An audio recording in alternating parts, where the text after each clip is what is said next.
Жалал Абадта Сирияга согушка катышты делген киши кармалды. Милициянын билдиришинче, шектүү Кыргызстанга кайтып келгенден кийин Жалал Абадта укук коргоо органдарынан жашырынып жүргөн. Жалал Абад областык милициясы кармаган 25 жаштагы киши 2014-жылы Туркия аркылуу Сирияга барганын билдирүүдө. Ал Кыргызстанга кайтып келгенден кийин Жалал Абадта жашынып жүргөн. Шектүү аймактык милициянын диний жана мыйзамсыз миграцияга каршы күрөшүү бөлүмүнүн каттоосунда турган.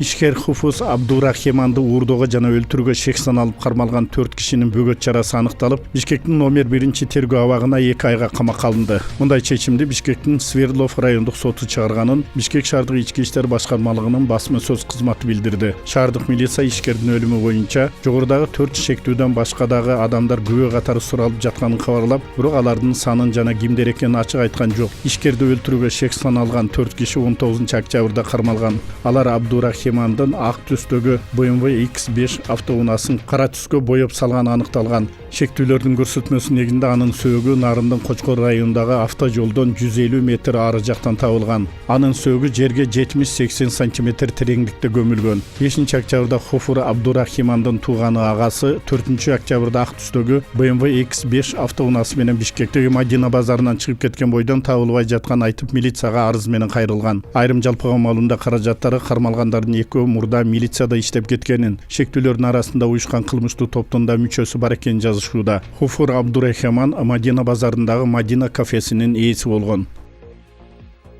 Өкмөттүн облустардагы ыйгармуктуу өкүлдөрү Бишкек жана Ош шаарларынын мэриялары өз аймактарында электр энергиясын пайдалануу лимити боюнча тапшырманын аткарылышын өзгөчө көзөмөлгө алышат. Өкмөттүн күз-кыш мезгилине даярдоонун жүрүшү жөнүндөгү токтомуна ылайык аларга ушундай милдеттеме жүктөлдү. Документке премьер-министр 14-октябрда кол койгон. Бирок токтомдогу лимит деген сөзгө түшүндүрмө жазылбагандыктан коомчулук арасында кышында жарык өчүрүлүшү мүмкүн деген түкшүмөл ойлор пайда болду. Өкмөт аппаратынын өнөр жай отун энергетикалык комплексин жана жер казынасын пайдалануу бөлүмүнүн башчысы Маратбек Чолпонкулов Азаттыкка комментарий берип жатып, жарык өчүрүлбөй турганын айтты. Автотранспорт каражаттарын каттоо жана айдоочулук күбөлүк берүү жол жобосун жеңилдетүү боюнча чечимге премьер-министр Мухаммедкалый Абылгазиев кол койду. Ага ылайык юридикалык жактар үчүн машиналарга техникалык талон берүү жоюлду. Транспорт каражатын каттоо тууралуу күбөлүктүн өзгөчө белгилерине биргелешкен ээси жазылып, ал транспорт каражатынын ээсинин каалоосу менен электрондук маалымат базасына катталат. Чет элдик жарандар үчүн автоунааны каттоо процедурасы жеңилдетилет. Ар бир транспорт каражатына, түзүмгө жана жабдууларга уникалдуу жеке номер берилет. Андагы бардык тийиштүү маалыматтар электрондук базага киргизилет. Бардык каттоо иш-аракеттери жеке жактар үчүн идентификациялык жеке номер, ал эми юридикалык жактар үчүн идентификациялык салык номер аркылуу жүргүзүлөт. Айдоочулук күбөлүк жоголгон учурда транспорт каражатын башкарууга убактылуу талон берүү тажрыйбасы жоюлду. Медициналык маалымдаманын мөөнөтү 1 жылга чейин узартылды. Чет элдик жарандар башка мамлекеттин айдоочулук күбөлүгүн алмаштыргысы келсе, сынакты транспорт каражаттарын башкаруунун эрежелери боюнча тажрыйба жүзүндө тапшырышат. Премьер-министр Мухаммедкалый Абылгазиев өкмөт мүчөлөрү менен бирге Кыргыз тест мамлекеттик мекемесине барып, мамлекеттик тилди билүү деңгээлин аныктаган тестирлөөдөн өттү. Өкмөт башчысы С1 жогорку деңгээли боюнча тест тапшырып, тестирлөөнүн бардык негизги критерийлери боюнча эң жогорку балл алган. Ал ошондой эле Кыргыз тест мекемесинин иши жана кыргыз тилин үйрөнүүдөгү ыкмалардын негиздери менен таанышып чыккан. Өкмөт башчы мамлекеттик кызматкерлер кыргыз тилин тийиштүү деңгээлде өздөштүрүүсү керектигин айтты. Тестирлөө бүткөндөн кийин Мухаммедкалый Абылгазиевке мамлекеттик тилди жогорку деңгээлде билерин тастыктаган сертификат тапшырылды.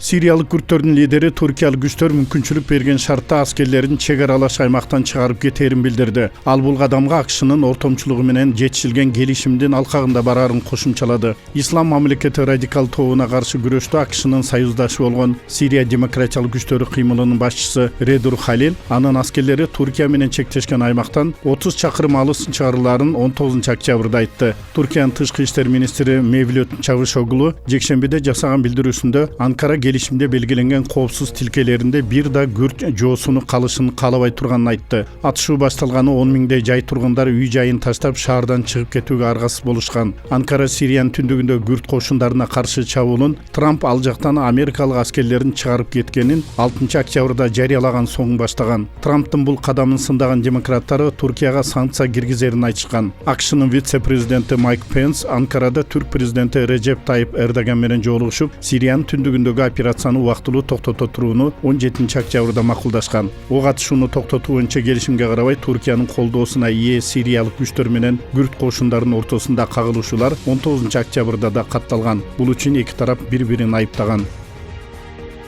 Башаламандык менен атышуудан улам Чилинин президенти Себастьян Пиньера башкала Сантьяго шаарында чукул кырдаал жарыялады. Анын алдында мамлекетте коомдук транспортко жол киренин кымбатташына байланыштуу жапырт нааразычылык акциялары башталган. Маалымат агенттиктер 20 октябрда өрт өчүрүүчүлөргө таянып кабарлагандай, талаптан болгон супермаркет өрттөнүп, 3 адам көз жумду. Ушул тапта Чилиде көчөлөрдө аскерлер көзөмөлдөп атышат. Сантьягоны башка аймактар менен байланыштырган чоң жолдор танк менен тосулганы кабарланды. Жекшембиде Ливанда түмөндөгөн адамдар коррупцияга жана салыктардын жогорулашына каршы акцияга чыгып, өкмөттүн кетишин талап кылды. Толкундоолор 16 октябрда бийликтин WhatsApp жана башка социалдык тиркемелер аркылуу телефон чалууга салык киргизүү боюнча чечимине каршы башталган. Тиркемелерден чалууга айына $6 өлчөмдөгү салык киргизүүнү көздөгөн бийлик аны жокко чыгарган менен демонстрациялар уланууда. Демонстранттар эми өлкөдө күч алган коррупцияга да каршылыгын билдиришип, саясий системанын толук жаңыланышын жана инфратүзүмдүн жакшырышын талап кылып жатышат. Өлкөнүн премьер-министри Саад Харири бийликтеги коалицияга 72 саат берип, дүйшөмбү күнгө кризистен чыгуу жөнүндөгү сунуш киргизүүнү тапшырган.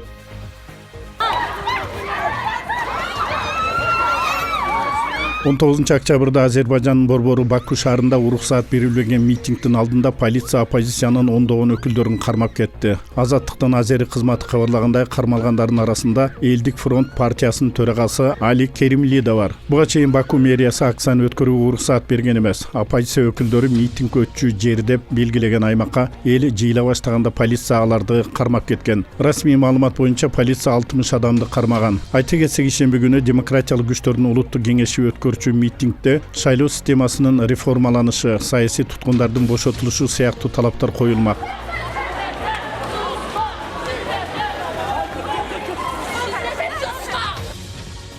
АКШнын футбол жана жеңил атлетика боюнча машыктыруучусу Кианон Ло өзүнүн мээрими менен куралчан баланы кучактап, тынчтандырып, башка окуучуларды өлүмдөн алып калды. Бул туурасында ABC News телеканалы билдирди. Портленд, Орегон штаты аймагында 17 майда аз жерден трагедия болуп кете жаздаган. Малтнома прокуратурасы кооптуу окуянын видеосун элге жайылтканга эми гана уруксаат берди. Ал күнү Энджел Гранадос Диас мектепке октолгон мылтык көтөрүп келген. Аудиторияга куралчан кирип бара жатканда Лоу менен бетме-бет келип калган. Машыктыруучу 19 жаштагы баланы дүрбөлөңгө түшпөй, тынч эле сүйлөп кучактаган. Окуучу да жооп кылып бекем кучактаган. Ошол учурда ары жактан шашкалактап чуркап келген дагы бир мугалим жулкулдатпай баланын колунан мылтыкты акырын гана алып кеткен. Окуядан көп өтпөй полиция жетип келип, куралчан келген окуучуну камакка алган. Маалыматтарда Энджел Гранадос Диастын акыл эси ордунда эмес болгондугу айтылган. Ал катуу жазаланган эмес, куралды сактап жүргөндүгү жана аны коомдук жайга алып келген күнөөсүн мойнуна алгандыктан шарттуу түрдө 3 жылга эркинен ажыратылган.